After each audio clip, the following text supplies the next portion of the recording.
Veljko Vlahović bio je narodni heroj Socijalističke federativne republike Jugoslavije. Jedan od boraca za studentska i za radnička prava u međuratnom periodu, jedan od velikana borbe u narodno-oslobodilačke borbe od 1941. do 1945. godine i jedan od velikana poslije ratne Jugoslavije.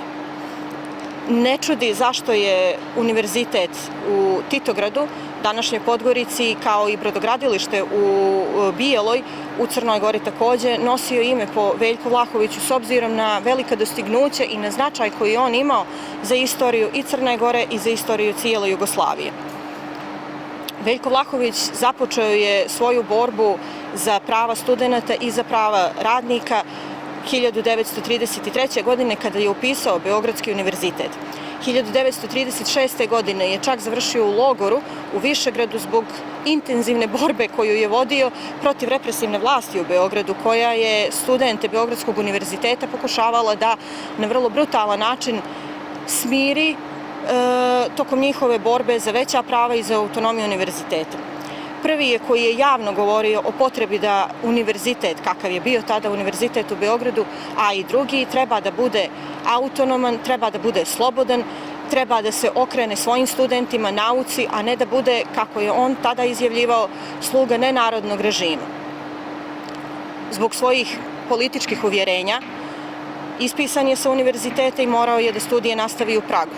Kada je nastavio studije u Pragu, započeo je Španski građanski rat i Veljko zajedno sa dijelom jugoslovenske omladine osjetio je potrebu da svoju borbu nastavi u Španiji za ideale koji su prevazilazili granice Jugoslavije, za borbu protiv fašizma koji je sve brže i brže se širio cijelom Evropom i cijelim svijetom.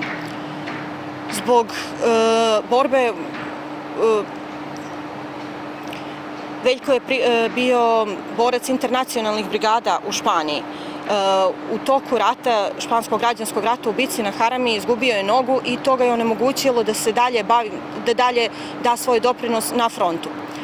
S obzirom na to da je Veljko bio izuzetno obrazovana osoba, da je izuzetno lijepo pisao, da je imao sposobnost da prenese značajne poruke ljudima, Veljko je uređivao list Dimitrovac.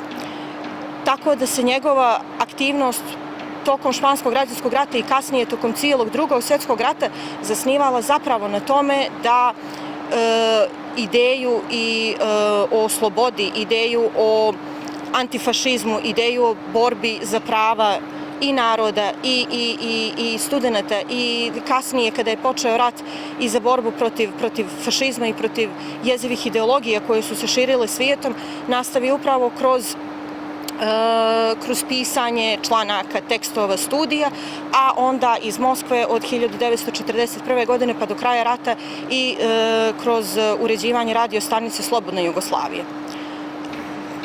Kada je konačno Jugoslavija postala slobodna 1945. godine, Veljko se vratio u Beograd i do kraja života je živio u Beogradu, djelovao je kao političar, kao diplomata, kao učesnik na velikim međunarodnim konferencijama, kao predstavnik jugoslovenske delegacije u Ujedinjenim nacijama, kao jedan od ideologa politike nesvrstanih, koja je bila jedan od najvećih dometa jugoslovenske diplomatije 60. godina.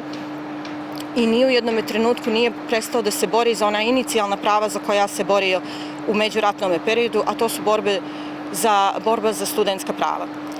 Kada su počeli protesti 1968. godine, protesti studenata na Beogradskom univerzitetu, a koji su se kasnije proširili i na druge univerzitete u Jugoslaviji, Veljko je bio jedan od rijetkih političara koji je dao podršku studentima, koji je rekao da su studenti ne samo budućnost, već i sadašnjost jednog društva i da studente uvijek treba računati na njih jer su oni snaga, jer su oni temelj jedne nove, moderne zajednice. Studenti mu to nisu zaboravili, studenti su poštovali Veljka Vlahovića i stoga ne čudi da sav rad koji je Veljko, svo djelovanje Veljka Vlahovića još od 36. godine pa do 68. godine, ne čudi da su studenti Titogradskog univerziteta koji je osnovan 74. godine odlučili da kada je Veljko preminuo 7. marta 1975. godine iniciraju promjenu naziva univerziteta tako da se on zove upravo po njemu. od 6. maja 1975. godine Univerzitet u Titogradu nosi naziv po Veljku Vlahoviću. Međutim, dešavanja koja su započela u Jugoslaviji krajem 80. godina naravno odrazila su se i na kulturu sjećanja zapravo u narodu. Naime, politička previranja prosto iskazala su se i kroz smjene imena raznih institucija, imena ulica, imena društava, dok je nakon Veljkove smrti širom Jugoslavije ljudi su inicirali da se imena velikih ulica, imena bulevara, kulturno-umjetničkih društava, škola i evo u slučaju Crne Gore univerziteta i brodogradilišta u Bijeloj nazivaju upravo po njemu. Od kraja 80. godina kako je krenulo kako su započeli procesi zapravo raspada Jugoslavije, tako je, makar što je, kada je pitanje Veljko Vlahović, prilično stidljivo su započeti i procesi iniciranja smjene njegovog imena sa Titogradskog univerziteta i smjene, dakle, promjene ulica koje su se zvale po njemu. Naime, 1989. godine prvi put se javno čulo ne direktno iniciranje, ali sugerisanje da bi trebalo promijeniti ime univerzitetu zato što je anahrono i zato što je ideološki obojeno, te da Veljko Vlahović nije istorijski dorastao da se jedini univerzitet u Crnoj Gori naziva upravo po njemu. Ovu inicijativu pokrenuo je tadašnji profesor Titogradskog univerziteta Novak Kilibarda, koji je u besjedi u rektorskoj kandidaturi upravo pomenuo da bi ovo trebalo razmisliti upravo o ovome i promijeniti naziv, dati ime po nekome koje je nacionalno, koje je istorijski ili čak, kako je on rekao, moralno, adekvatniji da se zove nego po jednome komunisti, jer je to u tom trenutku, dakle 89. godine, po njemu već bilo anahrono. Međutim, istovremeno, 89. godine u Kolašinu je podignut spomenik Veljku Vlahoviću, tako da ne možemo da govorimo o tome da je narod osjećao isto što su osjećali i političari i pojedini intelektualci koji su se kasnije uključili u politiku, kao što je bio slučaj sa Novakom Kilibardom. Međutim, Jugoslavija je umirala, bratstvo i jedinstvo su umirali, 90. godine su donijeli rat i donijeli su stradanja. Mnogi od procesa koji su počeli u Crnoj Gori od AB revolucije pa do samog uključenja u rat počeli su upravo sa Titogradskog univerziteta, dakle sa univerziteta Veljko Vlahović, gdje su mnogi političari koji su i tada bili aktivni i danas su aktivni započeli svoje karijere.